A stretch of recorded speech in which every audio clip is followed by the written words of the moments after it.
everybody. I'd like to thank everybody for joining us today. And if you haven't already, hit the like button and subscribe if you find this video valuable in any way. First, definitely would like to start off by thanking Andy at Tuna's Reel Trouble for fixing this Okuma reel that I had. I don't know if you guys saw the previous video, but if you had noticed, at one point in the video, I lost my center pin shaft screw there. Got him on the center pin.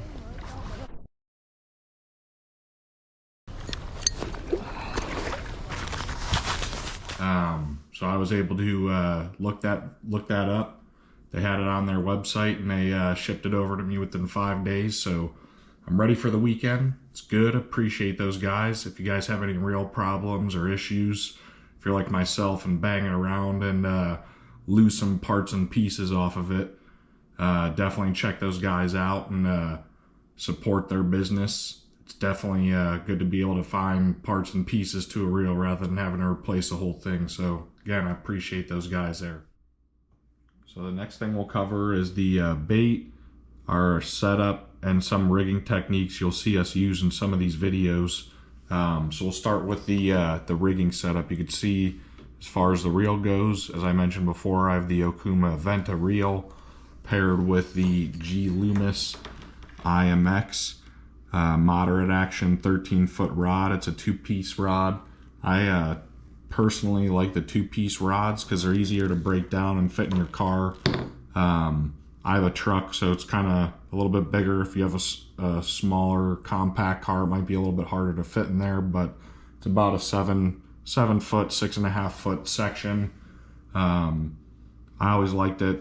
Has a really good feel to it, and it always has really good bounce back to it. So when you're running through the jigging and when you have a fish on, you can really feel all the head shakes and a lot of the movements.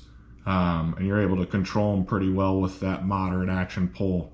I believe it's rated from 6 to 10 pounds, but again, as long as you're not like cranking on them, I haven't really had any issues with it. It's a really well built rod, and as far as the reel goes, it's really well built. Besides my personal mishap with the screw working itself loose. So as far as the bag goes, you can see I have a Cabela's bag. I've had this thing personally for 6 years, so I've had no issues with it. It's really well built. This video is in no way sponsored by them or Okuma or IMX. So again, if any of you guys are watching this and want to sponsor it, I'd appreciate it. But if not, at least if anybody's looking, it's quality built. It's got these nice slots in the front for your quick needed items such as your line clippers and your hook removers and pliers and whatnot. So or your personal favorite setup for jigging. So we'll go ahead and break this guy open. I'll go through some of my artificial baits that I use, as well as I'm gonna re-rig this pole up because now that I got this back together and back in action, we'll set it up. So I'll let you guys see what I'm going to be using the next day I go fishing. So stay tuned. So now that we covered my rod and reel setup, we're going to go ahead and cover some of the bait and rigging techniques that I use when I go out to the water, as well as I'm going to go ahead and rig up my rod to show you guys what I plan on using the next time I go fish. So we'll cover the artificial baits. So as you can see right here, I tend to use some of the more natural colors when the water's clear, as well as the worms. So you got worms in my bleeder tubes. Got a bright worm thrown in there when it's a little bit more murky. I have some more high vis color worms in my bag. I just didn't want to pull everything out. But again, all those different color worm colors work. You can kind of switch the contrast as far as your jig head color, contrast it with your worm, or you could do a light colors in some situations. As long as it's bright presentation and looks natural, you should have some pretty good luck. So moving on, you got some sparkly white bleeder tubes and pink bleeder tubes for more murky conditions. It's a little bit more visible, and that sparkle sometimes catches our eye, as well as the blue and black. And then I have some other flies you can see in the back here for when springtime comes. I'll probably be tossing some more of those. Tend to like some flies that have some shimmer to them, as well as the long tails. It kind of simulates some minnows and some other bugs and whatnot. So that's my artificial bait setup. For the jig heads, you can see I kind of got a plethora of colors. Some pink heads, some of the gold and silver voodoo jigs, as well as some of the black with the yellow eyes. I just like to have a bunch of different colors just so I could switch it up, give them some different presentations to maybe get them active and strike when they're not as active. So I'll go ahead and flip this to the back side here. You can see I also have some all-white marabou jigs, which in the previous video I had some luck on, as well as some hot pink voodoo jigs, or I'm sorry, marabou jigs. And you can see I also have some white raven steelhead worms, as well as some chartreuse steelhead worms. So again, just keeping those color options there, so you could throw everything at them when conditions are not optimal and they're maybe not biting as much as you'd like. As mentioned, we're going to move on to the rigging. So you can see right here I have a 12 to 14 pound monofilament line. It's a high vis green, and I usually start with, when I rig, is the Raven 11 gram floats, or sometimes I'll use an 8 gram float depending on how fast the water's moving. And then I always have the Raven floater tubes here. So I'm going to slide these on to start. And typically what I do is I'll actually put the float on just to kind of hold these in position here. So I'll slide my bottom in there. And again, these tubes kind of come in a whole spool. So you'll just kind of cut it into small, like 1/4 inch sections. Maybe 3/4 inch sections, depending on what size bobber you pick. So you can see I got my line on there, nice and tight, 11 gram. Slide it up a little bit so I have some room to tie. After the bobber, I always start with a micro swivel paired to an 8 pound P-line copolymer. So we'll go ahead and get this here tied. I'll try and show you guys the knot that I utilize. Let's see if I can get it in here focused. So you're going to go ahead and get your micro swivel on right like that. Typically I'll do 6 times around the main line. So you can see I have my finger through there. We're going to go around once, twice, 3, 4, 5, 6. Then you want to give yourself a little tail there, enough room, so that when you have your 6 wraps there, you're going to go through this loop that's created with your finger. So you'll slide that through there. And you can see by sliding that through and me keeping my finger on that loop on the left hand side here, it creates a second loop. So as I went through the first time there, you're going to also double back through this second loop that you created.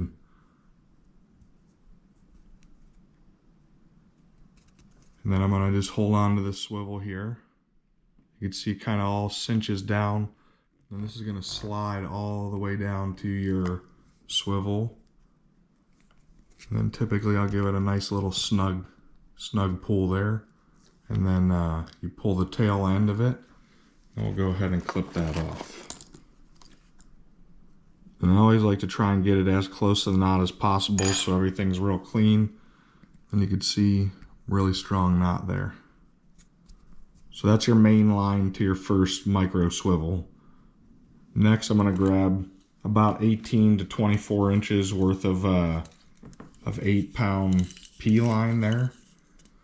And again, I usually just eyeball it out. And I give myself a little bit more than 24 inches because again, remember, once you tie your knots, you're going to snip off some of the loose ends there. So again, I'm going to get this swivel here. Try and see if I could allow you guys to see this. You're going to go through your main swivel loop on the opposite end, of course. It's a little bit harder to probably see with the regular line, but again, we're going to go around. Try to keep my finger in that. Try to keep your finger in that first loop there. 1,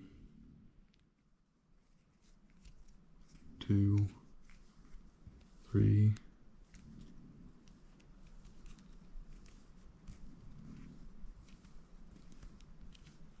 All right, so there's your 6. So this one's a little bit tough, but you can see I got that main little loop there. Again, we're going to go through that loop. Doesn't really matter what direction you go in from. Then you're going to go back through the second loop that you create. And then again, just by pulling down on this, you'll see it cinch up.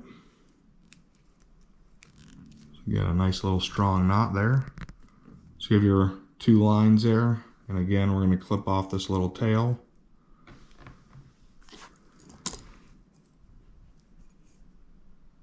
I'm just going to give a little recap. So you got your main, you start off with your two float tubes, your float down to your micro swivel. Now we're going to tie our presentation on at the end of this. So next we're going to add our main presentation. So you can see I'm starting with a hot pink bead here by Mad River. So we'll slide that on here. And then I always use the clear plugs. And I believe these are by Raven as well. But they just kind of tend to match any color bead you pick. So you'll slide that plug through the bead there. You can see we'll get it nice and snug. Kind of get it to the fat section of where that plug is. And then you're going to see your line and your plug are going to be coming out of the same hole on both sides. So you're going to bend that line back, and I usually just kind of hold it down with my finger.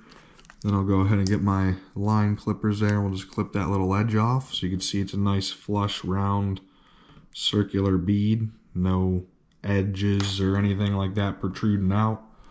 We'll go ahead and fold this opposite side down here, like we did. And then again, I'm going to go ahead and clip my plug. These plugs could be reused still. You can see they still have the fat section to them. So again, don't toss them out. This one's probably, you could probably still use it on a bead. It just wouldn't be as snug. So I might toss this side away, but if you want, you could still utilize this one for another day. So we'll set that back in my bait box. So now you got your bead added on. We're gonna go ahead and slide this up just a little bit so I can tie my hook on. And I'm going to be fishing with some cured egg sacs that we got, some rainbow trout that we had gotten some eggs from and cured up. We're going to go ahead and put our main hook on there. I tend to use, I believe they're called octopus hooks. I got them at Fin Feather and Fur, but they're laser sharp and they got a nice little bend to them. So we'll go ahead and tie this again. The same method we use with all of our other knots. It's going to be that 6 times around. 2, 3, 4, 5, 6. Maybe 6.5/7. Not too sure, but doesn't really make a difference. So I can see I still got that loop there. We're going to go ahead and grab that line through the main loop. Then we're going to circle it back through that second loop.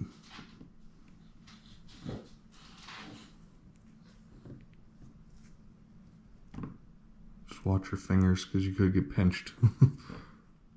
Here on the working end. We're going to go ahead and slide that down your hook. Cinch it up there. See, you got a nice little knot there. Again, we're going to clean up the tail end.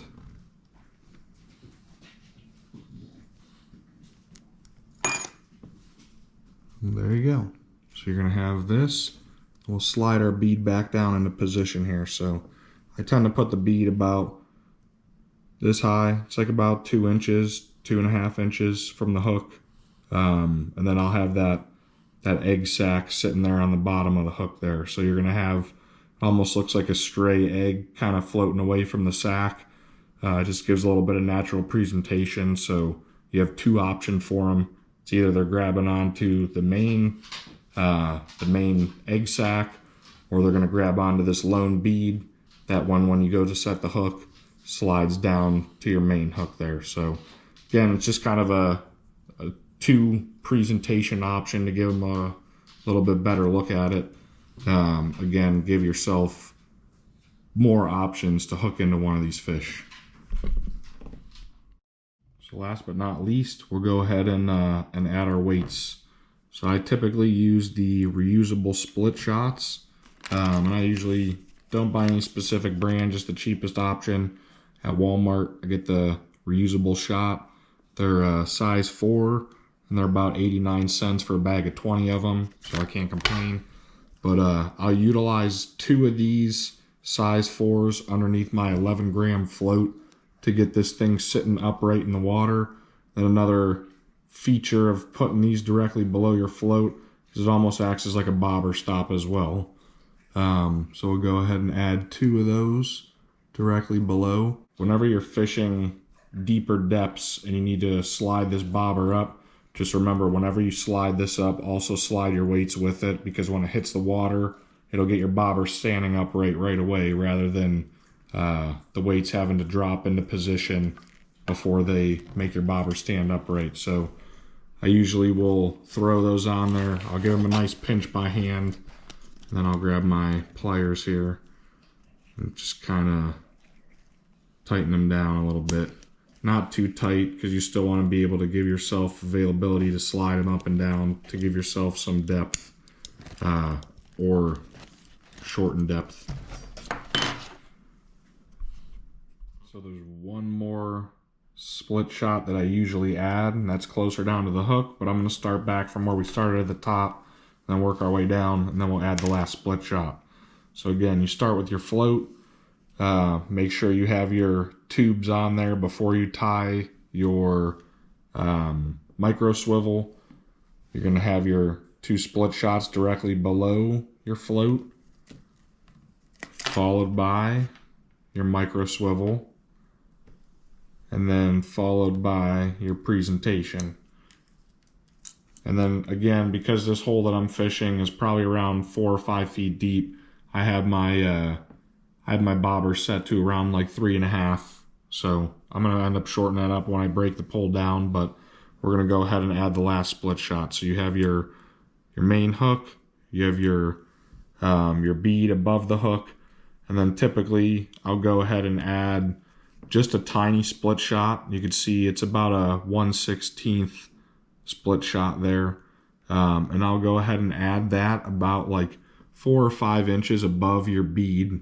What that does is it allows the split shot to get your presentation down a little bit quicker. And then typically this split shot will just bounce along the bottom, followed by your presentation, which kind of floats a little bit above it. But it gives it that nice like 4 or 5 inches off the bottom, which is puts you right in that strike zone. So again, this last little split shot, we'll go ahead and add this here, and I'll just show you what the final presentation looks like.